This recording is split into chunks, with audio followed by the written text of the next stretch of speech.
이 시간 오늘 우리에게 주신 하나님의 말씀을 함께 읽고 나누도록 하겠습니다. 대강절 두 번째 주일 하나님이 우리에게 주신 말씀은 누가복음 2장 25절에서 39절의 말씀입니다. 우리 천천히 함께 읽도록 하겠습니다. 예루살렘에 시므온이라 하는 사람이 있으니 이 사람은 의롭고 경건하여 이스라엘의 위로를 기다리는 자라. 성령이 그 위에 계시더라. 그가 주의 그리스도를 보기 전에는 죽지 아니하리라 하는 성령의 지시를 받았더니 성령의 감동으로 성전에 들어가매 마침 부모가 율법의 관례대로 행하고자 하여 그 아기 예수를 데리고 오는지라. 시므온이 아기를 안고 하나님을 찬송하여 이르되 주제여 이제는 말씀하신 대로 종을 평안히 놓아주시는도다. 내 눈이 주의 구원을 보았사오니 이는 만민 앞에 예비하신 것이요 이방을 비추는 빛이요 주의 백성 이스라엘의 영광이니이다 하니 그의 부모가 그에 대한 말들을 놀랍게 여기더라. 시므온이 그들을 축복하고 그의 어머니 마리아에게 말하여 이르되 보라 이는 이스라엘 중 많은 사람을 패하거나 흥하게 하며 비방을 받는 표적이 되기 위하여 세움을 받았고 또 칼이 내 마음을 찌르듯 하리니 이는 여러 사람의 마음의 생각을 드러내려 함이니라 하더라. 또 아셀지파 바누엘의 딸 안나라 하는 선지자가 있어 나이가 매우 많았더라. 그가 결혼한 후 7해 동안 남편과 함께 살다가 과부가 되고 84세가 되었더라. 이 사람이 성전을 떠나지 아니하고 주야로 금식하며 기도함으로 섬기더니 마침 이때에 나와서 하나님께 감사하고 예루살렘의 속량을 바라는 모든 사람에게 그에 대하여 말하니라. 주의 율법을 따라 모든 일을 마치고 갈릴리로 돌아가 본 동네 나사렛에 이르니라. 아멘. 오늘 주신 말씀을 기대하며 잠시 기도드리도록 하겠습니다. 사랑과 은혜가 충만하신 아버지 하나님, 주님의 말씀을 듣기를 원합니다. 주님의 이 땅 가운데 오심과 다시 오심을 기대하며 기다리는 성도님들에게 위로의 말씀을 허락하여 주시옵소서. 이 시간을 성령 충만함으로 기대하며 예수님의 이름으로 기도드렸사옵나이다. 아멘. 여러분은 최근에 무언가를 간절하게 기다려본 경험이 있으신지 모르겠습니다. 혹은 누군가를 기다려본 경험이 있으신지요? 기다림의 시간은 기다리는 대상과 또 내 마음의 상태에 따라서 전혀 다른 시간을 경험합니다. 저는 고3 때 처음으로 광화문에 있는 교보문고를 가보았습니다. 친구들이 이제 학력고사도 끝나고 했으니까 교보문고 앞에서 만나자고 했기 때문에 이제 버스를 타고 갔는데 아무리 기다려도 친구들이 오지 않는 것입니다. 지금처럼 쉽게 전화할 수 있는 상황도 아니고 공중전화를 찾아서 제가 그 자리를 뜨면 또 친구들이 왔다 갈까봐 그냥 짜증을 내며 1시간을 서 있다가 그냥 집으로 돌아왔습니다. 나중에 친구들을 만나서 이야기를 해보니까 제가 기다린 곳은 교보문고 후문이었던 것입니다. 저는 나중에 교보문고 정문을 보면서 참 놀랐어요. 야, 정문이 이렇게 클 수가 있나? 그 1시간은 친구들을 기다리는 그 1시간은 왜 약속을 안 지키나? 그러면서 짜증을 냈던 그런 시간이었습니다. 그런데 전혀 다른 기다림의 경험도 있었습니다. 제가 아내를 만나 이제 교제하기 시작했을 때 12월 추운 날 버스 정류장에서 3시간을 기다린 적이 있습니다. 아내는 분명히 버스를 타고 오는 것을 알아요. 근데 12월이라 서울 시내가 꽉 막혀 있었습니다. 지금은 여러분들 그렇게 안 하죠. 핸드폰으로 다 연락을 해서 몇 시에 그 버스가 어디에 오는지도 다 나오기 때문에. 그런데 제가 마찬가지로 그 자리를 뜨면 연락할 방법이 없기 때문에 그 자리에서 기다렸고, 그런데 그때는 기대감이 있었어요. 설렘이 있었습니다. 그래서 3시간이 그렇게 힘들 줄 모르고 추웠지만 기다렸던 그런 기억도 있습니다. 여러분, 기다림이라는 것은 대상에 따라서 내 마음 자세에 따라서 그 시간을 완전히 다른 시간으로 만들 수 있는 것 같아요. 여러분은 어떠세요? 우리의 삶은 기다림의 연속 아닙니까? 지금은 다음을 기다리고 있고 또 아침은 저녁을 기다리고 있고 오늘은 내일을 기다립니다. 그렇다면 우리의 삶의 질, 기다림의 연속인 우리의 삶의 질은 무엇을 기다리고 누구를 기다리고 어떻게 기다리는지에 따라서 많이 달라질 수 있다는 것입니다. 여러분들은 지금 무엇을 기다리고 있습니까? 또 어떻게 기다리고 있습니까? 혹시 이 말씀을 나누는 이 시간조차도 빨리 끝났으면 좋겠다라고 생각하시면서 지낸다면 이 시간은 전혀 여러분들이 인생 가운데 유익한 시간이 아니에요. 그러나 하나님이 주시는 말씀을 내 마음 가운데 새기고자 하는 열린 마음으로 기대하는 마음으로 함께 말씀을 나눈다면 이 시간은 정말 축복된 시간이고 우리 인생을 변화시킬 수 있는 그러한 시간이 될 수도 있습니다. 우리는 예수님이 이 땅 가운데 오신 그 성탄절을 기다리며 기대하는 마음으로 4주간을 지냅니다. 4주 동안 저는 예수님이 이 땅 가운데 오심에 대해서 우리가 다시 한번 생각해 봤을 때 세상 사람들이 지내는 성탄절보다는 훨씬 더 유의미한, 유익한 그러한 성탄절을 오래 지낼 수 있다고 생각하면서 대강절을 지냅니다. 여러분, 성탄절을 어떻게 기다리고 계십니까? 예수님이 이 땅 가운데 오심에 대해서 여러분들은 무엇을 기대하며 기다리고 있습니까? 저는 오늘 성경에 나오는 인물을 통해서 그들은 예수님을 어떻게 기다렸고 무엇을 기다렸고 그 기다림의 결과는 무엇이었는지 함께 생각해 보려고 합니다. 그 전에 기다림이란 무엇인지 잠시 정의를 좀 내려보고 갔으면 좋겠습니다. 첫 번째, 기다림이라는 것은요, 원하는 것이 있다는 반증입니다. 기다림은 원함이에요. 원하는 것이 있는 사람만 기다립니다. 그리고 원하는 것이 있다는 것은 의욕을 가지고 있다는 것이에요. 예를 들면 음식을 시켰어요. 그 음식을 원하던 사람은 그 음식을 정말 의욕적으로 기다릴 수 있는데요. 그 음식에 대해서 전혀 기대감도 없고 기다리지 않고 배 이렇게 불러서 식탁에 앉아있는 사람은 그 시간이 정말로 힘든 시간이 될 수도 있다는 거예요. 아무리 좋은 정말 상이 부러지게 음식을 차려놔도 그 시간이 힘든 시간이 될 수도 있다는 것입니다. 여러분, 예수님을 기다릴 때 여러분들이 내가 정말 예수님을 원하는가? 예수님이 나의 인생에 정말 무언가를 해줄 수 있는 사람으로 내가 원하고 있는가? 여러분들 잘 생각하셔야 돼요. 여러분들이 원하는 것이 정말로 무엇인지를 생각을 하셔야 돼요. 성탄절에 선물만 원하는 것인가? 아니면 예수님을 원하는 것인가? 예수님을 기다린다는 것은 예수님을 원하는 것이에요. 두 번째, 기다린다는 것은 기대감이 있다는 거예요. 이게 원하는 것이 있다는 것과 기대감이 있다는 것이 비슷한 이야기일 수도 있지만 원하는 것이 있다는 것은 내가 그 물건 자체에만 관심이 있는 것이고요. 기다린다는 기대감이 있다는 것은 그 물건을 통해서 내 삶이 변화되는 것을 그 이후의 것을 기대한다는 것입니다. 내가 어떠한 기계를 샀어요. 그런데 그 기계가 남이 갖고 있기 때문에 나도 그냥 원해서 사는 경우가 있어요. 그래서 기다리는 사람이 있는 반면에 그 기계를 통해서 내 삶이 변화될 것을 기대하는 마음으로 기다리면 나의 기다림이 더 증폭이 될 수 있다는 것이죠. 예수님을 기다린다는 것은요, 그냥 예수님이 이 땅 가운데 오심을 기다리는 것이 아니라 예수님을 통해서 내가 어떻게 변화되고 하나님의 사람이 될 것인지를 기대하는 마음으로 기다릴 때 그 기다림의 시간이 훨씬 더 우리에게 유익할 수 있다는 것입니다. 또한 기다린다는 것은요, 믿음이 있다는 거예요. 믿음이 있다는 거예요. 우리는 기다릴 수 있는 것은 올 것이라는 믿음이 있을 때만 가능하다는 것을 알아요. 우리 자녀들이 산타크로스를 기대하지 않습니까? 우리 자녀들은 산타크로스가 올 것이라는 믿음이 있을 때만 기다려요.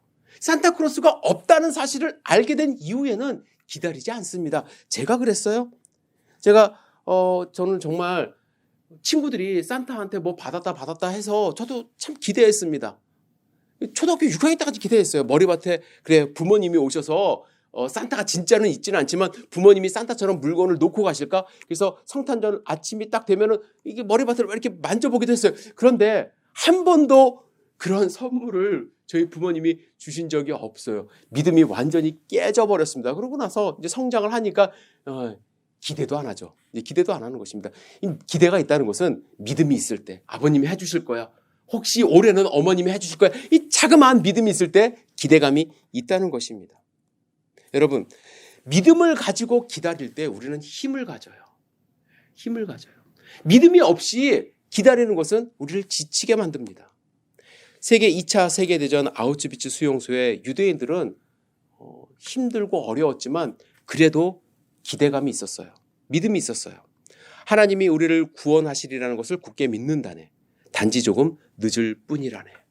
이 노래를 함께 부르면서 절망적인 상황 속에서도 소망을 가지면서 마음과 육체를 단련시켰다고 합니다. 이 수용소에 한 젊고 유능한 외과 의사가 함께 갇혀 있었습니다. 매일 가스실과 인체 실험실로 끌려가는 동족들의 죽음의 행렬을 바라보며 머지않아 자신도 그 가스실의 제물이 될 것이라는 것을 깨닫고 있었습니다. 하지만 그가 하는 일이 있었어요. 하는 일.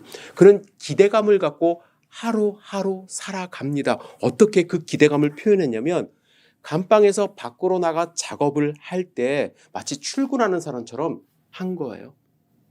어떻게 했냐면 흙 속에 몰래 파묻어둔 날카로운 유리 조각을 꺼내서 그것으로 면도를 하며 얼굴을 단정하게 했습니다.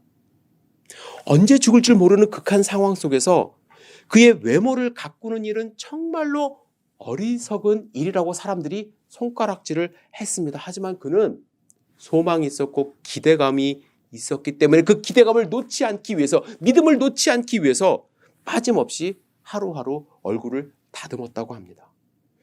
나치들이 그를 볼 때마다 면도로 말끔한 얼굴을 하는 그의 모습을 보고 또 절망하지 않는 그의 모습을 보고 아유, 오늘 죽기에는 좀 아깝다 싶어서 죽음을 하루하루 늦춰줬다고 해요. 그러다가 결국에 나치가 패망하는 날을 맞았고 그는 죽지 않고 살아남을 수 있었던 것입니다. 그가 죽음의 수용소인 아우슈비츠를 떠나는 날 그의 소지품은 단 한 가지, 깨진 푸른 유리 조각이었다고 합니다.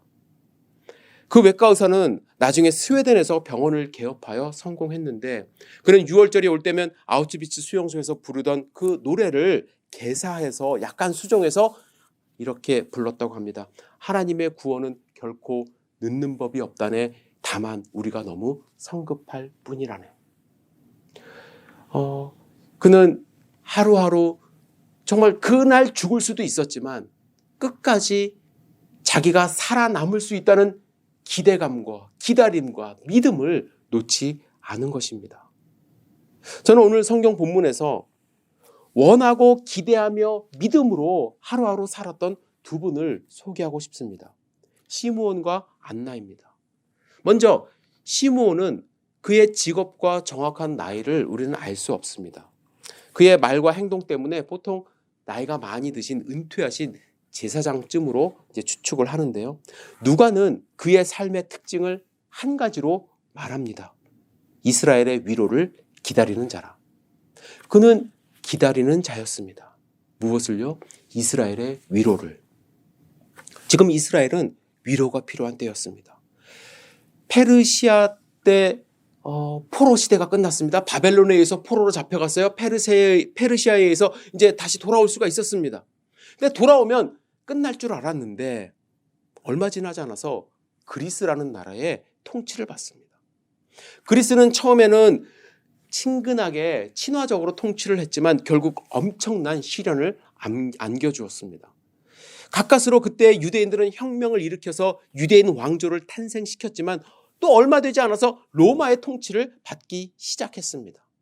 이 수백 년 동안 유대인들은 엄청난 경제적인 어려움, 정치적인 시련, 그리고 종교적인 탄압을 받아왔습니다. 그들은 하나님의 위로하심이 필요했던 것입니다. 그런데 그들이 진정한 위로를 받을 수 있는 것은 어떤 경우일까요? 로마로부터 전쟁을 통해서 해방되는 것? 경제적으로 부자가 되는 것? 아니라는 거예요. 그들은 하나님의 말씀이 성취되는 것을 기다리고 있었습니다. 구약의 예언자를 통해서 하나님이 약속하신 그리스도 메시아가 이 땅에 왔을 때, 하나님의 나라가 선포되었을 때 그들은 참 위로가 있다는 것을 알았습니다. 새하늘과 새 땅이 이루어진다는 것을 알았어요. 성경 말씀에 이르와 양이 함께 먹을 것이며 사자가 소처럼 짚을 먹을 것이며 뱀은 흙을 양식으로 삼을 것이니 나의 성산에서는 해함도 없겠고 상함도 없으리라 여호와께서 말씀하시니라. 시므온은 하나님의 기름 부으신 메시아 그리스도를 기다린 것입니다. 그가 오면은 이러한 새하늘과 새 땅이 될 것이라고 확신했습니다. 그래서 그렇게 하나님의 메시아 그리스도를 기다리던 시몬에게 하나님은 주의 그리스도를 보기 전에는 죽지 아니하리라고 말씀하셨습니다. 안나도 기다린 자였습니다. 물론 시몬처럼 기다렸다라는 그러한 문구는 없지만 안나가 어떠한 삶을 살았고 무엇을 했는지 보면 그도 시몬처럼 너무나도 기다림으로 그의 삶을 살았던 것을 알 수가 있습니다. 성경에 보면 7년 동안 남편하고 살다가 과부가 되어 지금 84세가 되도록 성전에서 금식과 기도를 했다고 합니다. 여러분, 당시 결혼 풍속으로 보면 아마 20대 중반쯤에 혼자 되었을 것입니다. 그러면 60년이 되도록 성전에서 금식하며 밤낮으로 기도했어요. 왜 그가 그렇게 기도했을까요? 안나는 위로가 필요했던 대표적인 인물이었습니다. 그 당시 과부의 삶은 진정한 위로가 필요한 삶이었습니다. 어디 가서 일도 못합니다. 멸시천대받습니다. 경제적으로도 많은 도움이 필요했습니다. 아마 금식 기도한 것은요, 그가 금식 기도에 대한 어떠한 철학적인 신학적인 이유보다는 어쩔 수 없는 상황 속에서 기도하며 기다리며 하나님께 매달릴 수밖에 없었기 때문에 그는 매일 하나님의 음성을, 하나님의 응답을 기다리며 기도했던 것으로 생각합니다. 그런 안나가 이야기를 하기 시작해요. 무엇에 대해서 이야기하냐면 예수님에 대해서. 누구에게 이야기를 하나요? 구원을 기다린 모든 사람들에게. 안나도 메시아를 기다리며 60년을 살았습니다.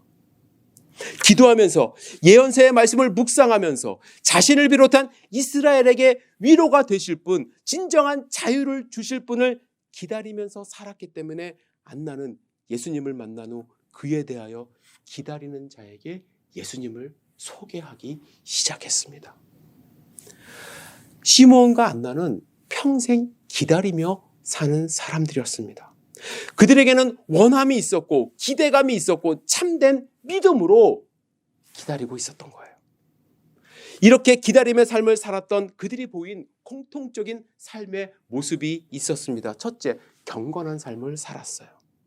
본문의 시몬은 의롭고 경건한 사람이었다고 말씀합니다. 안나는 밤낮으로 기도하던 사람이었다고 말씀합니다. 그들이 이렇게 경건한 삶을 살 수 있었던 이유는 무엇일까요? 그들은 누구를 기다리는지, 그 자신들이 그 기다림의 대상이 누구인지를 분명히 알았기 때문에 그렇습니다. 여러분, 여러분들이 기다리는 그 대상이 있습니까? 여러분들이 기다리는 무언가가 있습니까? 그 기다림의 대상이 무엇인지에 따라서 우리의 삶의 모습이 완전히 달라집니다.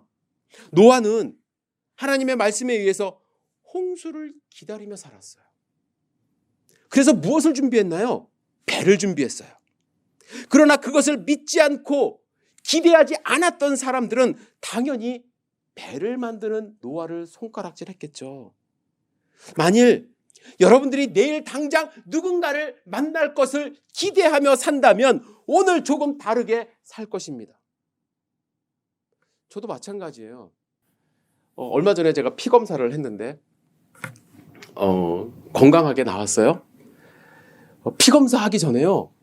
이 피 검사는 참 요즘에 기술이 발달해서 하루 이틀 제가 이게 조절한다고 되는 게 아니에요. 3개월치 그 평균이 나오기 때문에 제 삶이 거기에 다 들어가 있거든요. 근데 피 검사 한다고 하면 괜히 전날부터 긴장이 되고요. 먹는 거 조심하게 돼요.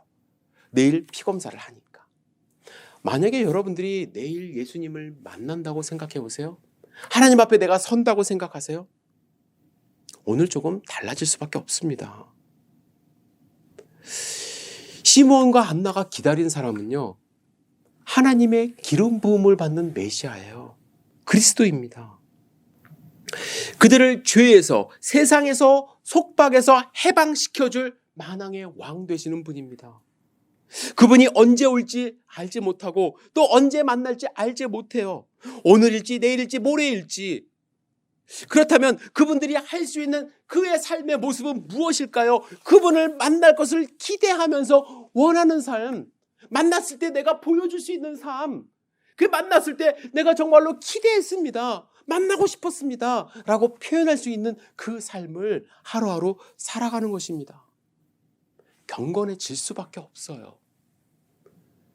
저는 여러분들이 성탄절을 기대하고 예수님의 탄생을 우리가 정말 마음껏 축복할 수 있는데, 정말 마음 가운데 예수님을 만난다는 생각을 하신다면 12월 한 달은 누구보다도 조금 더 경건하게 하루하루 지내지 않을까 생각을 해봅니다. 두 번째로 그들은 선포했어요. 경건한 삶을 살았을 뿐만 아니라 그들은 선포했어요. 그들이 기다리던 분을 만났습니다. 아직 너무나도 어린 아기 예수예요. 만약에 저 같으면요, 아기 예수님 이렇게 앞에 있어도 긴가민가? 의심했을 수도 있어요. 그러나 그분들은요, 평생 기다리던 분이고 성령의 인도하심으로 확신을 갖게 되었습니다. 확신을 가진 그들은 절대로 가만히 있을 수가 없었습니다. 자신들이 그동안 믿어왔던 그 믿음이 실현되었음을 선포합니다. 아직 부모님들조차도 놀랍게 여기는 하나님의 말씀을 선포하죠. 28절입니다. 시몬이 아기를 안고 하나님을 찬송하여 이르되 주제여 이제는 말씀하신 대로 종을 평안히 놓아주시는도다. 내 눈이 주의 구원을 보았사오니 이는 만민 앞에 예비하신 것이요 이방을 비추는 빛이요 주의 백성 이스라엘의 영광이니이다 하니. 안나도 마찬가지예요. 그는 자신이 만난 예수 그리스도에 대하여 가만히 있을 수가 없었습니다. 왜요? 자신과 같이 기다리던 사람들이 있었기 때문에 그렇습니다. 그래서 모든 사람에게 나아가 자기가 만난 그리스도를 증거하기 시작한 것입니다. 사랑하는 성도 여러분, 여러분들은 무엇을 기대하고 누구를 기다리면서 살고 있습니까? 오늘 혹시 집으로 배달되는 택배 상자를 기다리는 것은 아닙니까? 그것이 주는 즐거움이 있죠. 자기가 기대하던 것이었으니까. 그러나 궁극적으로 예수님이 이 땅에 다시 오심을 여러분들 기다리며 살아가고 있습니까? 첫 번째 예수님이 이 땅 가운데 탄생하신 것은 두 번째 이 땅에 오실 것의 전초전에 불과하죠. 예수님이 이 땅 가운데 오심을 우리가 축구하고 축복해야 되는 이유는 예수님이 다시 오실 것을 기대하기 때문에 축하하고 축복할 수 있는 것입니다. 다시 오심을 기대하지 않으면 여러분들 첫 번째 크리스마스는 그냥 세상 사람들이 즐기는 할리데이에 불과해요. 따라서 여러분들은 또한 기대하며 살아야 합니다. 무엇을요? 예수님의 다시 오심을. 요한계시록 16장 15절에 보라 내가 도적같이 오리니 누구든지 깨어 자기 옷을 지켜 벌거벗고 다니지 아니하며 자기의 부끄러움을 보이지 아니하는 자가 복이 있도다. 여러분 혹시 거룩한 옷을 벗고 사는 것은 아닌지요? 부끄러움을 보이면서 하나님 앞에서 사는 것은 아닌지요? 기대하는 사람은 이 옷을 벗지 않습니다. 거룩한 옷을 간직하며 하나님이 주신 축복을 기대하며 예수님을 기다립니다. 또한 예수님이 다시 오실 것을 증거하며 살아갑니다. 저는 2020년 성탄절에 우리 귀한 열린교회 성도님들이 단 한 명에게라도 예수님의 탄생을 알리는 그러한 성탄절이 되었으면 좋겠습니다. 꼭 여러분들 실천하시기 바랍니다. 예수님은 이 땅 가운데 오셨습니다. 그리고 다시 오실 것입니다. 그 기대함으로 하루하루 사시기를 주님의 이름으로 축복합니다. 기도하시겠습니다. 사랑과 은혜가 충만하신 아버지 하나님, 우리 귀한 열린교회 성도님들 축복합니다. 주님을 기다리며 하루하루 성령 충만함으로 살아갈 수 있도록 인도하여 주시고 주님이 원하시는 경건한 모습으로 살아갈 수 있도록 인도하여 주시옵소서. 흔들리지 않도록 주여 축복하여 주시고 예수님의 이 땅에 오심과 다시 오심을 증거하며 살아갈 수 있도록 인도하여 주시옵소서. 예수님의 이름으로 감사하며 기도드렸사옵나이다. 아멘.